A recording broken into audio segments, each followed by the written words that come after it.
एक ऐसा युद्ध जिसमें धर्म और अधर्म के बीच की रेखा धुंधली हो गई थी। लेकिन इस युद्ध का सबसे बड़ा रहस्य यह है कि भगवान श्री कृष्ण, जो अधर्म का अंत करने आए थे, उन्होंने अपने ही भतीजे अभिमन्यु को बचाने का प्रयास क्यों नहीं किया। आइए इस अनसुने रहस्य को जानें। महाभारत का 13वां दिन। कौरव सेना ने द्रोणाचार्य के नेतृत्व में चक्रव्यूह का निर्माण किया। यह व्यूह ऐसा था कि जो इसमें प्रवेश करता वह जीवित बाहर नहीं निकल सकता था। अर्जुन, जो चक्रव्यूह को भेदने में माहिर थे, उस समय दूर एक और युद्ध लड़ रहे थे। लेकिन पांडव सेना के पास एक और योद्धा था जो चक्रव्यूह को भेद सकता था। 16 वर्षीय अभिमन्यु। अभिमन्यु ने गर्भ में ही चक्रव्यूह में प्रवेश करने का ज्ञान अर्जित किया था, लेकिन बाहर निकलने का तरीका वह नहीं सीख पाया था।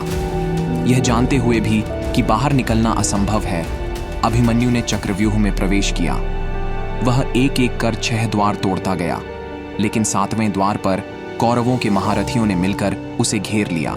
अभिमन्यु की वीरता और उसके बलिदान के दौरान एक प्रश्न उठता है। भगवान श्री कृष्ण, जो सब कुछ जानते थे, उन्होंने अभिमन्यु को क्यों नहीं बचाया? क्या यह उनकी इच्छा थी कि अभिमन्यु मारे जाए? दरअसल महाभारत के अनुसार चंद्रदेव का एक पुत्र था, वर्चा। जब देवताओं ने तय किया कि उनके पुत्र पृथ्वी पर जन्म लेंगे और धर्म की रक्षा करेंगे, तो चंद्रदेव ने वर्चा को पृथ्वी पर भेजने से इनकार कर दिया। भगवान शिव ने चंद्रदेव को आदेश दिया कि वर्चा को पृथ्वी पर जाना होगा, लेकिन चंद्रदेव ने एक शर्त रखी। वर्चा केवल अल्प समय के लिए पृथ्वी पर रहेगा और फिर वापस लौट आएगा। वर्चा ने ही अभिमन्यु के रूप में जन्म लिया था। अभिमन्यु का बलिदान केवल एक योद्धा का बलिदान नहीं था, बल्कि यह महाभारत के पूरे युद्ध को मोड़ने वाला क्षण था। अभिमन्यु ने अपनी वीरता से कौरवों की सेना को कमजोर कर दिया। उसके बलिदान ने पांडवों में आक्रोश भर दिया, जो अंततः कौरवों के पतन का कारण बना। श्री कृष्ण का अभिमन्यु को न बचाने का निर्णय एक गहरी रणनीति का हिस्सा था।